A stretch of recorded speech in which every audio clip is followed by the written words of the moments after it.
Junior next out onto the circuit for Super Heat 1.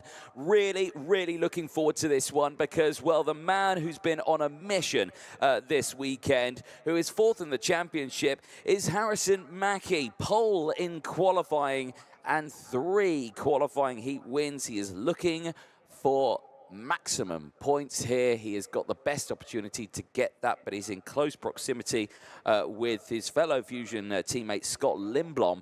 But he starts on pole for the second of them. Buckley is currently third in the IC, starts this one alongside Harrison Mackie. And, well, Buckley's positions on this one have all been second places, and crucially, all of them have been behind Harrison Mackie. Will it be the same in this one, or will Buckley decide, no, it's my time to win a race this weekend? Let's take you through the starting lineup. It's Harrison Mackie and Tyke Buckley on row number 1. Zach Green and Jus Mulder go from row 2. Toby Gale and Faden Papaphilippou round out row number 3. Jorn Helder and Matteo Meles, they go from row 4 from Stig de Rademaker, and Alex Pinheiro on row 5. Then it's Senna Munier and Henry Carter. They round out the top 12 on row 6 from Daniel Mota and Benjamin Maniac, who currently is your championship leader. He starts this one on the 14th spot of the grid. Nilis Malik and Arthur Didonka round out row number 8 from Nat Johnson and Matteo Parusia on row 9. Javier Barasca and Rock Pinheiro round out the top 20 on row 10 from Victoria Farfus and Elvis Karakauskis on row 11. Moritz Moore and Emilio Berndt for Germany go from row 12. It's Germany row 12 lockout. Evan Persil and Daniel Oliver round out the 26-car grid. Like we were saying just there, your current championship leader, Benjamin Maniac, currently sits on the 7th row of the grid in P14. Might be in a position here to just squeeze through to the final, but he needs a good result here. The rest of the field, though, is still looking strong. You know, Mackie, who's 4th in the championship, he's in a good spot here to really gain some good points.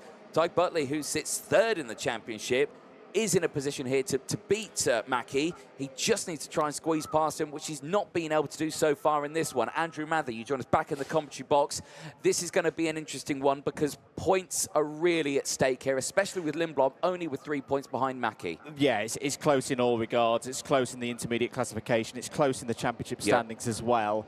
I know we're still in the first half of the season, but this has got the feeling of this could be one of those races that we look back at the end of the season and go, "Ooh, that was a key one. That was a 2 or 3 point swing that was decided in that one." Carts into the tram lines then. Are we ready for a go? Yes, we are. Green lights and away for the first super heat in X30 Junior. Good start for Mackie. Good start as well for Zach Green, who's up to 2nd place from the 2nd row of the grid. I think Toby Gale's had a decent one as well. Down into turn 5 to go for the first time. Another super run by Harrison Mackie. He's looked so cool and calm this weekend. He's been having a lot of fun here in Franciacorta, and he leads this one early on. Jorn Helder making moves there just in the background, getting up into P5. Buckley dropped down to P4 there, wasn't able to get his kart on that inside line at the start of that race, but crucially, he is still in a good spot here to make these positions happen. Like we were saying earlier on today, we were looking good, the Jamie Green Racing team were looking good in the minis. Gotta say, they're looking good in the juniors here as well. Look at this run here for Zach Green. They're in 2nd place. He is not dropping Mackie. Mackie now has a challenge on his hands here as Gale's still there in P3. And look how close the field is still here. Helder, Papaphilippou. Helder going defensive there. Buckley going defensive as well from Helder.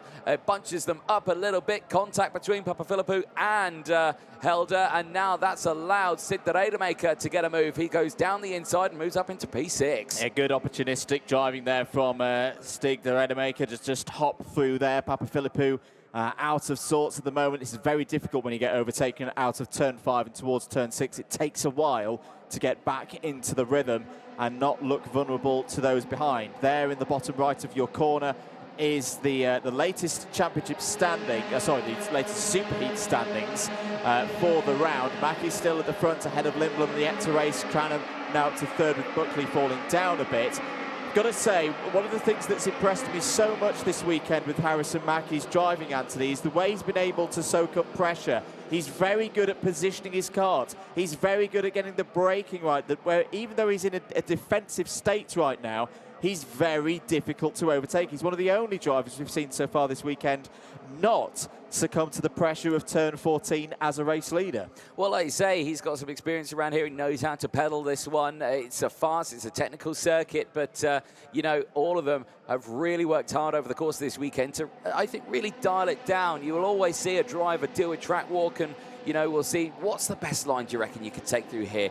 Can you hold it in the middle here? Can you still get the exit? And I feel like they've got that dialed down. Here's a look at the train. Look at this. It's one big group all the way from first all the way down to 19th place here, which is concerning for any drivers in this pack because, of course, if anything goes wrong, you're going to tumble down the order a little bit. Defensive again is Mackie. This is interesting. Mackie's not been 100% on the normal racing line. He is taking defensive lines nearly around the entire lap here. It's not overly defensive. He's just holding the inside line. He's holding the middle of the track. It's just stopping anyone thinking of going for the move, but it's keeping everyone close. And he's also getting very good corner exits as we go on board with Fidon Papaphilippou, currently running in 8th place. That's a good run out through turn 13, back with the race leaders. I think the setup work that Harrison and his older brother Lewis have been doing this weekend on this kart has been very good indeed. Again, look, he just pulls out through turn 15. It means that for Zach Greenford to go for a move there, that would be an almighty send, especially when we're only on lap number 5. And he's using that as a defensive mechanism. He doesn't need to go defensive this time through turn number 5. That's a nice move down the inside. That's Jon Helder going through past Tyke Buckley for 4th place. Whoa, very close there. Buckley and Mounier there for another position. Mounier's got through into 5th place. This is a tough phase of the race now for Tyke Buckley, who, well, as I say, has been in 2nd place for every single one of his races so far this weekend, is decently positioned in the championship as well. But is on the back foot, it would feel right now, into turn 14 again. Mackie feels the need to, again, just sit in the middle of the road, make sure he hits the apex, make sure he gets off the corner well to hold on to the lead. Zach Green, though, very close into turn 2 yet again. Keeps applying that pressure. He's close and he's getting frustrated. You can see the hand gestures coming in now. He's checking behind him. He's going, what are you doing, Mackie? We need to try and break away. But Mackie's thinking, oh, no. I want a perfect weekend here. I want to start on pole. I want all the championship points. I need to close in. He's in a good spot in the championship at the halfway point. Good points here will certainly help him out. He's just trying to keep everyone bunched up a little bit there, which is a smart thing to do. It's smart, but it's risky. Again, we talk about the high risk, high reward, you know, all that sort of thing. It is a high reward here, but it is high risk. And now, look at that. Green's having to go defensive from Gale behind, which subsequently will have to go defensive from Jon Helder. He knows how key this weekend is in terms of championship. As you said, Benjamin Maniac, championship leader going into things here.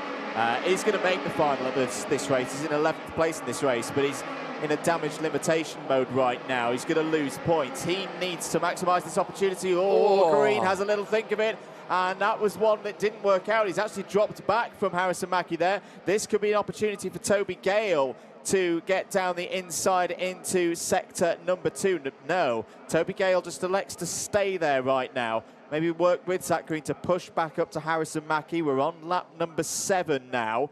4 remaining after this. No changes in the top 4. There are changes behind, though. Buckley and Papaphilippou both past Senna Mounier. Gale defending to the inside through turn number 14 to fend off Jon Helder. Another lap ticks on by, and Harrison Mackie still has full control of this race. I've got to say, Toby Gale is a driver who does impress me, though, in these weekends. You know, he's a driver that constantly is travelling from Thailand to these weekends in Europe.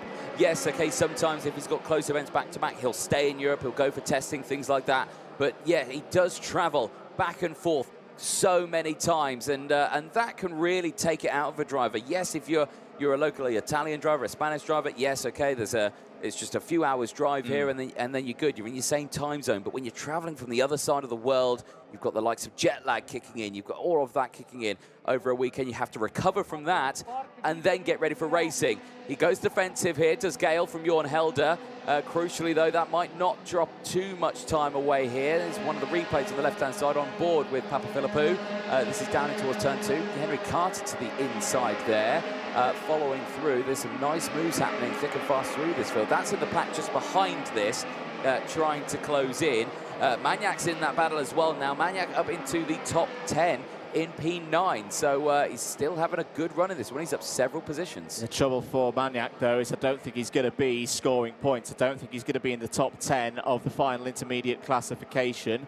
So it's going to be a 0 score for the championship leader at this stage of the weekend. New fastest lap of the Super Heats so far, Tyg Buckley, 50.973. And the Irish driver currently in 5th place. Mackey's now stretched out ahead of Zach Green. He really is in full control of this one now with just over 2 laps to go. Warning flag for Stig the Rademacher, number 14. So that's going to be a 5-second penalty.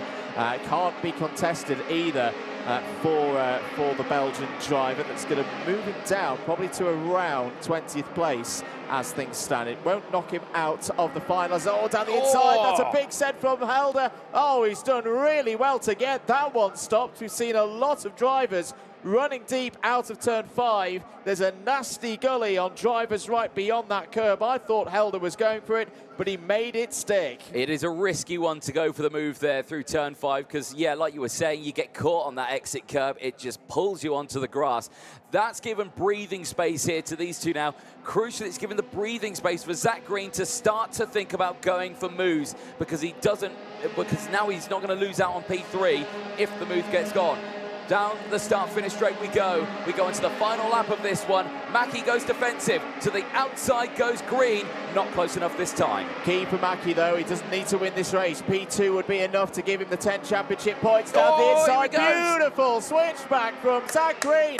Can he get the power down through turn 6 into 7? Mackie's nearly off. Wide. Mackie's nearly off, has caught it back up. That's going to be it. Zach Green's surely going to take the race victory, but a heart-in-mouth moment there for Harrison Mackie. He needs to keep pushing on. He must not be attacked into turn 14 because this is still a place where he can take the top spot in the final intermediate classification. But what a moment. Zach Green, with a brave move, is going to take race victory. That was superb. Well timed there. Didn't expect it. I don't think even he did. Oh, and he's under investigation for it as well. And I don't think it's for the initial move, but maybe, just maybe, it was for that move through turn number 7, which Mackie went wide.